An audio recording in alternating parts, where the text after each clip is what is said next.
It feels good to be back in Viejas Arena. Obviously, the last 4 games have all been on the road. So to get back to our home court and play a very competitive Wyoming team is something we're looking forward to. Wyoming is on a 3-game win streak. They're very dangerous offensively. They've got a lot of good returners and young talent, so we're excited for that opportunity. So, Coach, I wanted to ask a little bit about Graham Ike and how his debut over the weekend changed the way that you prepared for Wyoming. Ike is a very good freshman big for him. He made an impact in that second Nevada game. They're a different team with him in versus Hunter Thompson. Thompson's a pick and pop 5-man that shoots threes. Ike's a strong inside presence. So we'll have to have an adjusting game plan to deal with him when he comes into the game. My last question is kind of a chicken and the egg kind of a question. When your team has a lot of assists, you obviously score a lot more points. And just for your team in particular, is the number of assists that you get more because you're just making shots or because you're playing a better type of basketball? Obviously, assists were important against Air Force because they zoned us. So there wasn't a lot of opportunity to play one-on-one downhill. We had to move the ball, and we did that at a high level. So one of the things we always emphasize in the program offensively is share the ball. So I thought we did a good job of that and have done that all year. Maybe against Wyoming, we're going to have to get a little more selfish and get downhill against them. But time will tell, and we'll see how they guard us. Hey, Coach, thanks for the time. A couple of off-the-court questions. The success that San Diego State has had, what you've done, what Brady was able to do in terms of testing, protecting players, etc., are you amazed how well it's worked at Sdsu compared to what's happened around the conference and the mess that's happening up and down the West Coast in the Pac-12? Yeah, you're always worried it's going to happen to you next. But our kids have done a good job trying to follow all the protocols. We get tested. We try to stay distant. We wear our mask as much as we can. We try to stay within our own pods. And so the kids have sacrificed, obviously, to try to get this season in. I looked at St. Louis U, who's ranked. They played a game on December 23rd, and the first game they played since then was yesterday night, January 26th. They went a month without a game. So we know it can happen at any time. And so we're just grateful for the opportunity to be on the floor, and hopefully we'll continue to do the right things in order to do that. Hey, a different type question. With all the rumblings and the rumors about Boise State, the AAC, San Diego State being linked to them, have you had much dialogue with JD about if this is going to happen, might it happen, what would happen to basketball? What's your impressions? I've had really zero conversation on that, Lee. You know, I don't know where the basis of that is. I'm just concentrating on our season, men's basketball at San Diego State, and that's as far as I go with it. And one final one. What do you think March Madness is going to feel like if everything is in the state of Indiana?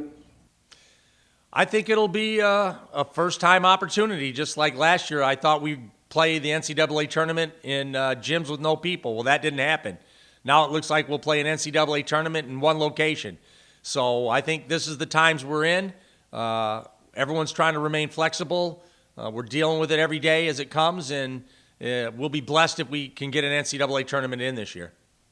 Coach, your game time was moved again on short notice. You've had an 11:30 local. You're supposed to play a 2 o'clock local tomorrow, but now that's changed. You've got a 10 p.m. local time game. You have some 8 p.m. West Coast games. How hard is that to prepare, both with wildly different times and also with the fact that they change so frequently? You know, the change in game times is something I'm in favor of. I mean, we didn't have to change. I mean, both teams had to agree to it. So much like we were supposed to play a 9 p.m. start at the Air Force Academy, a game before ours got canceled due to COVID. They asked us if we wanted to move up, and wholeheartedly I said, yeah, I'd rather play at 7 than 9. This came up today where we had an opportunity to move a 2 o'clock game to 6. I just like the idea of having a normal routine for a midweek game. I like the fact that our fans maybe will have better access to see it at 6 than they would at 2. So both teams had to be in favor of it. The conference had to approve it. And so I think it's a good time that we're able to change these games to make it more beneficial to both teams. I've never been in favor of the late starts. There's nothing we can do about it. It's TV driven, and so we just have to make the best of a bad situation. 9, 10 o'clock starts are usually only happen in the NCAA tournament, but we have to deal with it and make the best of it. In a weird way, does it prepare you better for the NCAA tournament, that the fact that you play at all different times and you could do that in the NCAA tournament? I'm hoping we're in there, Mark, where we can have that discussion. So, yeah, the tournament. You might play at 10 in the morning, you might play at 10 at night. And so I think you just have to make the best of every opportunity, and if it benefits you down the road, so be it. In terms of Wyoming, how different are they offensively under Jeff Linder? What is it that they're doing so well? Because obviously their offensive metrics are pretty good. Obviously the defense is not, but what are they doing offensively that is so good? I think Coach Linder has a system. He's going to try to shoot 30-plus threes every game. He's going to try to spread that floor. He's got a shooting five-man with Thompson in there, and he's got good one-on-one players with Williams and Maldonado that create shots for others. And so they're going to be a real challenge to guard. We've come up with a game plan, hopefully, that will slow them down some, but it will be a great challenge.